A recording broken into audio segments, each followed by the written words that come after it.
প্রথম চ্যানেলটিকে দেখছেন তারা অবশ্যই চ্যানেলটিকে সাবস্ক্রাইব করবেন এবং পাশে থাকা বেল আইকনকে প্রেস করবেন যাতে এই ধরনের খবর সবার কাছে আপনাদের কাছে পৌঁছে যায়। তো এই সরকারের আমলে আমাদের একটি মাত্রই এসএলএসটি হয়েছে, যেটা আপনারা জানেন যে দুর্নীতি বেনিয়ম অনিয়মের জন্য এটাও বাদ চলে গেছে। তো 14-15টা বছর একটা মাত্র এসএসসি দিয়ে ডিমান্ড স্কুলের পূরণ করা সম্ভব নয়, সেটা সবাই জানে। কিন্তু যতটুকু হয়েছিল সেটাও আর নেই, সেটাও এই সরকারের দুর্নীতির জন্য অলরেডি চাকরি চলে গেছে সবার। সুপ্রিম কোর্ট নির্দেশ দিয়েছিল যে নতুন করে পরীক্ষা নিতে হবে। তো এখন যা পরিস্থিতি তাতে অলরেডি জোড়া মামলা পড়েছে এই নতুন রিক্রুটমেন্ট নোটিফিকেশনের ওপরে। দেখতেই পাচ্ছেন আর্জেন্ট মোশনে জাস্টিস সৌগত ভট্টাচার্য স্যারের বেঞ্চে দুটি মামলা রয়েছে, 2 এবং 3। প্রথমে তো উনি মামলা শুনতেই চাচ্ছিলেন না, কিন্তু এখন ওনার মনে হয়েছে যে মামলা শোনা উচিত, তাই উনি মামলা গ্রহণ করেছেন। 2 নম্বরে যে মামলাটি দেখতে পাচ্ছেন সেটা আছে এজ রিল্যাক্সেশন নিয়ে, অর্থাৎ যাদের বয়স পার করে গেছে 40, তারা 2016 সালের পরীক্ষায় বসে চাকরি পেয়েছিলেন, কিন্তু এখন তারা যে নতুন রিক্রুটমেন্ট নোটিফিকেশন হয়েছে সেটা ওয়াইজ তারা বসতেই পারছেন না, কারণ তাদের কোনো জায়গা রাখা হয়নি এখানে। আর আমরা জানি সুপ্রিম কোর্ট স্পষ্ট নির্দেশ দিয়েছিলেন 2016 সালের নিয়োগের যে বিধি সেই বিধি মেনে পরীক্ষা নেওয়ার জন্য, কিন্তু সরকার তা ভায়োলেট করেছে। এছাড়াও যারা টেন্টেড ক্যান্ডিডেট তাদেরকে আলাদা করার কোনো রকম ইচ্ছা সরকারের দেখা যায়নি এই নোটিফিকেশনের মাধ্যমে। তো এগুলোর ওপর বেস করেই এই কেসগুলো হয়েছে।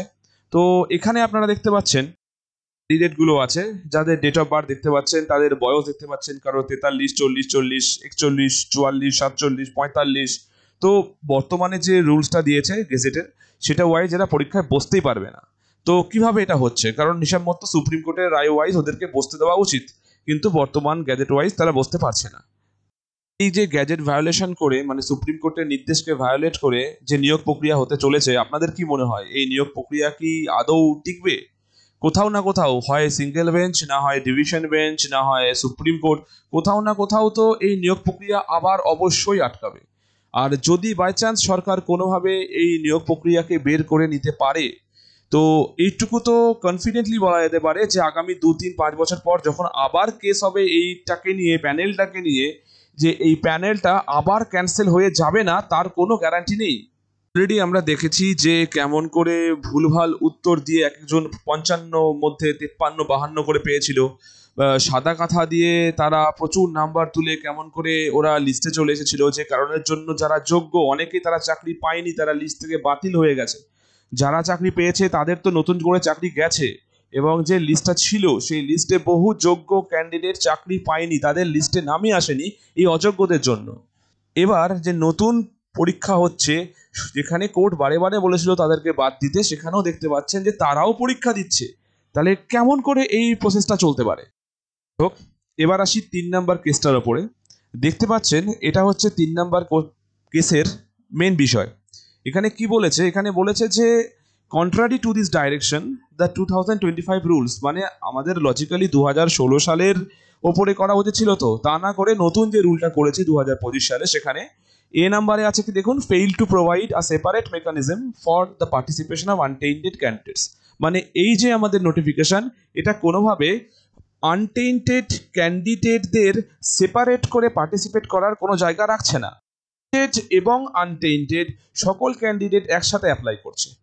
বি নাম্বার বলছে দেখুন, apply new eligibility criteria not prevailing in 2016। যেখানে সুপ্রিম কোর্ট বারে বারে বলেছে 2016 সালকে মান্যতা দিতে হবে, সেখানে এরা নতুন এলিজিবিলিটি ক্রাইটেরিয়া এনেছে যেটা 2016 সালের ছিল না। C number, tainted candidates to allow tainted candidates to participate without express exclusion. বারে বারে বলা হয়েছিল টেন্টেড ক্যান্ডিডেটসদের বসতে না দেওয়ার জন্য, কিন্তু এখানে টেন্টেড ক্যান্ডিডেটদের বসার অ্যালাউ করা হয়েছে। এছাড়াও apply revised selection parameters that unfairly prejudice petitioners' chances, such as enhanced weightage to interview and altered medium qualification। মানে এছাড়াও কি করেছে, রিভাইজ সিলেকশন প্যারামিটার এনেছে।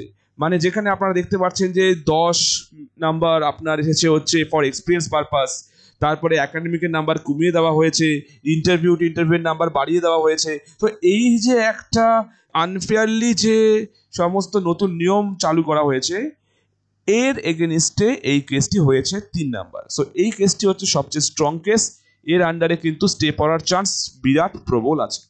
যাই হোক, তো এই পর্যন্ত আজকের খবর।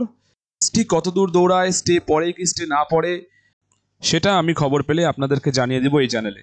তো এই কারণের জন্য চ্যানেলটিকে অবশ্যই সাবস্ক্রাইব করে রাখবেন। ধন্যবাদ।